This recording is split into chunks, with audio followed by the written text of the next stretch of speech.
iman yang ada pada diri kita karena lahir dari keluarga muslim yang mencegah diri kita menyembah patung. Tetapi iman yang seperti ini tidak mampu mencegah diri kita dari perbuatan maksiat dan belum mampu untuk menggerakkan anggota tubuh untuk mentaati seluruh perintah Allah Subhanahu wa taala dan baginda Rasulullah sallallahu alaihi wasallam. Sehingga kehidupan kita masih cenderung mengikuti hawa nafsu, masih terkesan dengan asbab kebendaan, masih terkesan dengan suasana dan keadaan. Allah Subhanahu wa taala menciptakan asbab agar manusia mengenal Allah Subhanahu wa taala. Allah Subhanahu wa taala menciptakan langit dan bumi.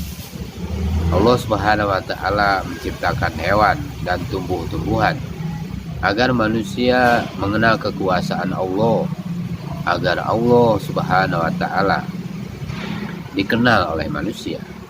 Allah Subhanahu wa taala mengutus para nabi alaihissalam pada setiap umat untuk memperkenalkan umat kepada Allah Subhanahu wa taala dan menyampaikan nizamullah, menyampaikan aturan-aturan Allah Subhanahu wa taala di dunia ini. Suasana dan keadaan tersebut berubah-ubah pada setiap saat sesuai dengan kehendak Allah Subhanahu wa taala, agar manusia tawadu hanya kepada Allah Subhanahu wa taala dalam setiap suasana dan keadaan.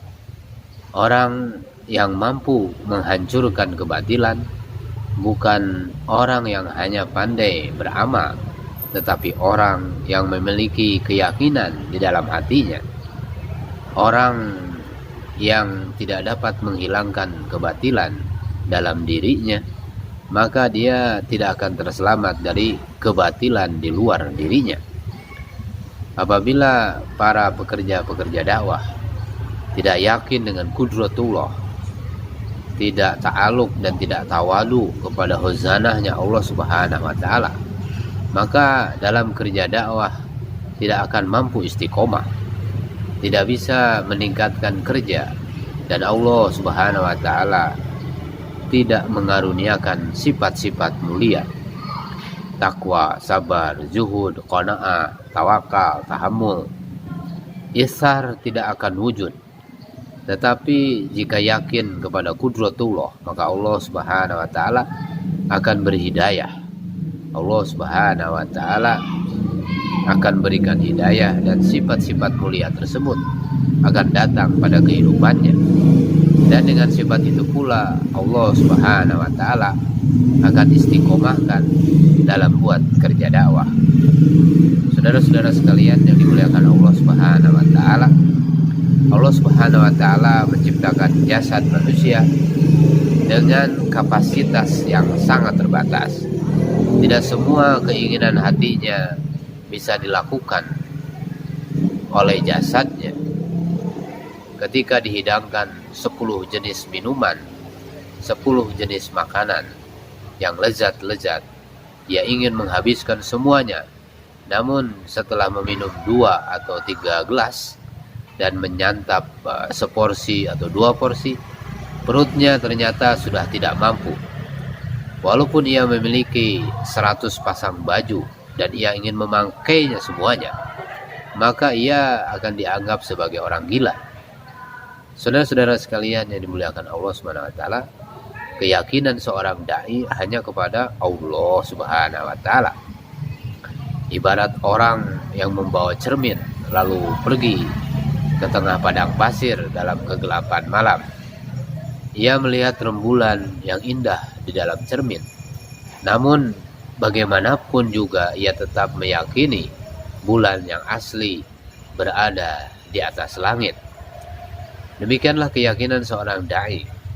Meskipun memiliki 1000 toko, ia tetap yakin yang memberikan rezeki adalah Allah Subhanahu wa taala. Syarat utama untuk mendapatkan manfaat kudratullah langsung dari Allah Subhanahu wa taala adalah mengeluarkan seluruh keyakinan, asbab-asbab kebendaan dari dalam hati, hingga tidak tersisa sedikit pun, membersihkan tanpa bekas keyakinan kepada selain Allah Subhanahu wa ta'ala. Saudara-saudara sekalian yang dimuliakan Allah Subhanahu wa ta'ala, orang-orang kafir lebih pandai mengambil manfaat dari hozanah Allah Subhanahu wa ta'ala melalui kebendaan.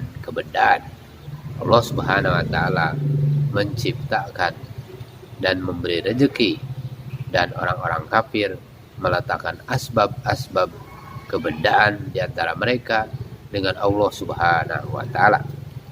Sebagaimana keadaan umat yang berusaha mengambil manfaat dari Allah Subhanahu wa ta'ala dengan perantaraan benda-benda untuk menyelesaikan masalahnya, meletakkan toko, uang, meletakkan pabrik sebagai perantara untuk mengambil manfaat dari hozanah Allah Subhanahu wa ta'ala, untuk mendapatkan manfaat langsung dari hozanah Allah Subhanahu wa ta'ala hanya dengan perantaraan amal.